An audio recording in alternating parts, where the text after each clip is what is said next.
এক বন্ধু হইলো বোধাই আর এক বন্ধু হইলো চালাক। এখন দুইজনে মিলা কাম পাইছে রাজার বাড়িতে। যেটা চালাক সেটা কাম পাইছে রাজার বাড়ির গোয়াইলে, গরুর গোবর মোবর পরিষ্কার করবো, গরুর দুধ মুধ দোয়াইবো। আর যে হালায় বোধাই ও হইলো চাকরি পাইছে কি মানে রাজার মেয়ের আশেপাশের সময় থাকা লাগবো, রাজার মেয়ের দেখাশোনা করা লাগবো। রাজার মেয়ের যখন ঘুমাইবো তখনও রাজার মেয়ের পাশে থাকা লাগবো। বুঝেন কত বড় গুরু দায়িত্ব পাইছে। এখন যেটা চালাক বুঝছেন, ও তো সবসময় হিংসা করে, কর মতো একটা বোধাই ও যে এত সুন্দর একটা চাকরি পাইলো, সবসময় এত সুন্দর একটা ছেলের আশেপাশে থাকে। হ্যাঁ? এখন যেটা চালাক ও হলো মনে করেন আমার বন্ধু আকাশের চাইতেও বেশি পোংটা। ঠিক আছে, ওর মাথায় সবসময় মনে করেন জাইরা বুদ্ধি কিলবিল কিলবিল করে। এখন একদিন ওই বোধাই ডাক দিছে, কয় এদিকে আয়। গেছে, কয় আজকে রাইতে যায় হেরা রাজার মেয়ের গালে পিন দিয়ে দুইটা ছিদ্রি করবি।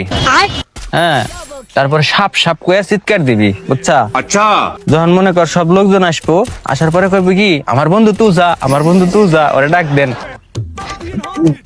এখন যে কথা হেই কাম, হে বোধাইটা রাজার মেয়ের গালে দুইটা পিন দিয়ে ছিদ্রি করে কয় ও সাপ সাপ আইছে রে, সাপে কামড় দিছে। কয়ে চিল্লাইছে, লোকজন আইছে, আসার পরে সবাই কইতাছে আমার বন্ধু তুই যা, আমার বন্ধু তুই যা, ওরে ডাক দেন। এখন ওরা ডাক দিয়ে নিয়ে আইছে চালাকটারে। আনার পরে ওই গালের মধ্যে চুইসে বিষ নামাইছে। বিষ মুষ নামান কি মনে করেন একটা ফাইজলেমি। এখন বুধাই এটা দেই, হ্যাঁ ও তো অবাক হয়ে গেছে, কয় শালা এত সুন্দর একটা কাম করলো। আমি সারা দিন রাজার মেয়ের হাতে থাই, আমি এটা কইরা পারলাম না, ওর তো একটা শিক্ষা দিও নি লাগবো। এখন এই বুধাইটা করছে কি ঘরের পিছে মুইতার গেছে, মুইতার বসে সোনার মাথায় পিন দিয়ে দুটা ছিদ্রি করছে।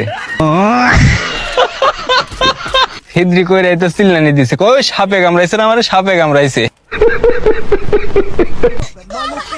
সবাই যখন আইছে, আসার পরে কইতেছে কি কই আমার বন্ধু তুই যা, ওরে ডাক দেন, ও না এলাম মরে যাবো।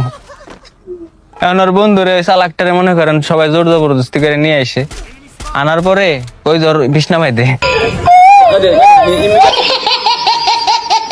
নোকিয়া না এবার চায় ওই জায়গায় কেউ চুষবো, তারপরেও জোর করে ধরে চুষাইছে।